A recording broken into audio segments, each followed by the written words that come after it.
a lot of the things that I'm going to share in these videos are in process.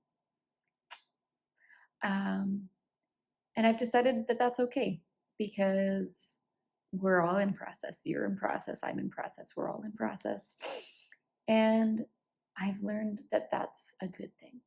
That means we are working on the things, we're doing the things, rather than just staying in our comfort zone and not moving or growing or shifting or changing.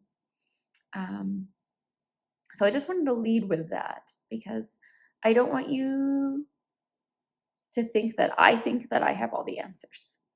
Wait, I have a confession to make. One of the reasons I like doing these videos is because I'm a verbal processor, and it helps me think through things, sharing with you things that I'm learning as I learn them. And I think that's really important to do, to wrestle with the things. So, like, I got my Bible in front of me, and there's certain things in here that I'm like, I don't know what that means. And that's okay. Because when I wrestle with something, I bring it to God and I wrestle with Him. And the cool thing is, every time I have done that, God has met me in that place. And it's not immediately. Sometimes I get really cool direction and answers right away. And other times it's a process. It takes days. I'm chewing on it for days or weeks. The important thing is to just keep coming back to it, even if you're frustrated, even if you're doubting, even if you're struggling. The last few weeks for me have been very painful. I'm not going to get into that today. One of these days I'll do a video explaining some of that stuff. I'm not going there right now. I want to talk about money, because that's so much easier. I want to talk about money.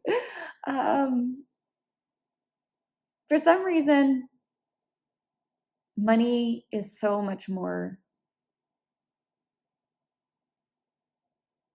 I don't know what the word is. It's easier to talk about. It's easier to think about. It's easier to manage, which is funny, because there was a time that I was terrified of money. And then I started to earn a substantial amount of money. And I freaked out. I didn't know what to do with it. And I started,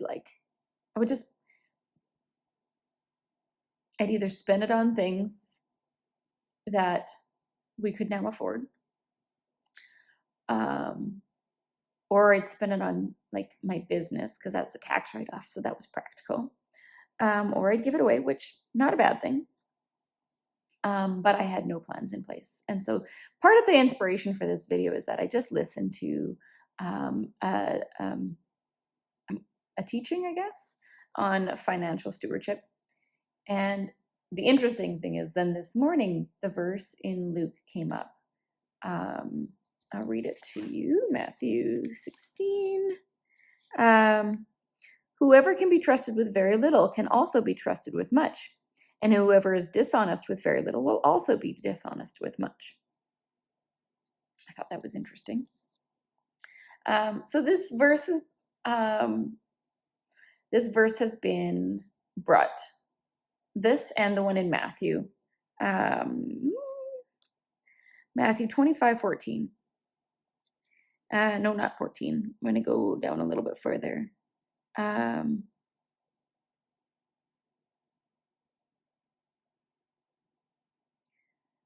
It's the parable of the talents. And the master replied, "Well done, good and faithful servant. You have been faithful with a few things. I will put you in charge of many things. Come and share your master's happiness."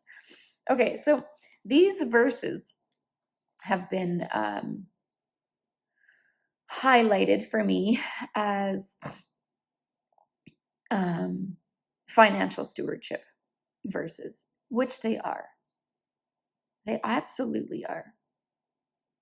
But as I read them again today, hold up, I'm going to come back to that thought.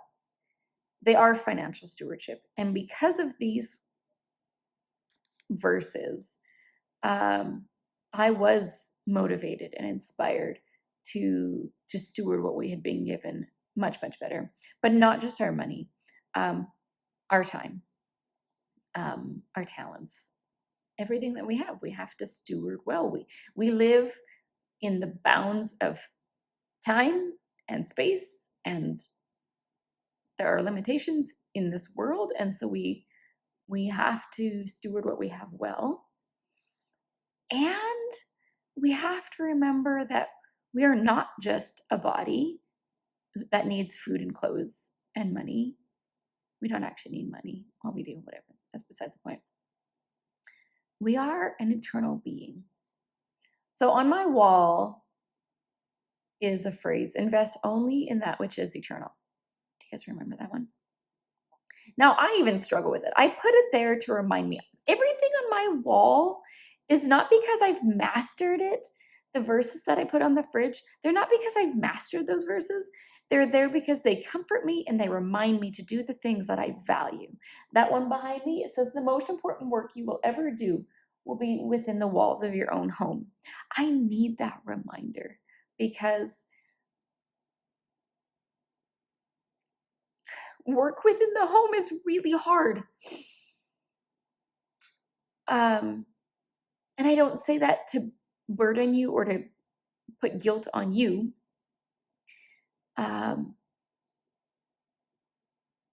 So if you felt guilt when I said that, please reject the guilt.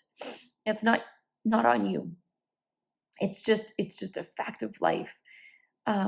Working with people is hard. Dealing with emotions is hard. Dealing with broken relationships is hard. Those things are hard to do, and they are the most important work. So I need that reminder. My fear is that when you see these things on my wall, that you're like, Mom's a hypocrite. She doesn't believe that.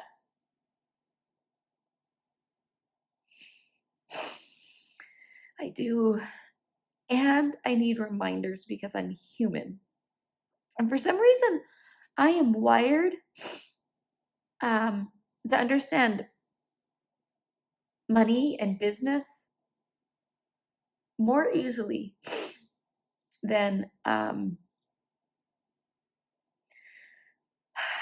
relationship. Like the tangible things, those need to be done and can be done. And there's a sense of accomplishment, right? When you clean the house and buy the groceries, there's a sense of accomplishment. I did this, it is done. Relationships? Ooh, like I said, I have been struggling the last few weeks. But as I mentioned, God has met me. God has met me in the wrestling.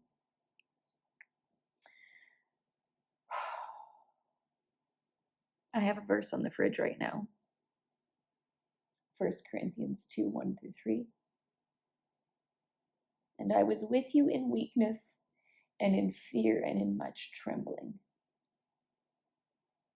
That's where I'm at right now. I'm in weakness and fear and much trembling.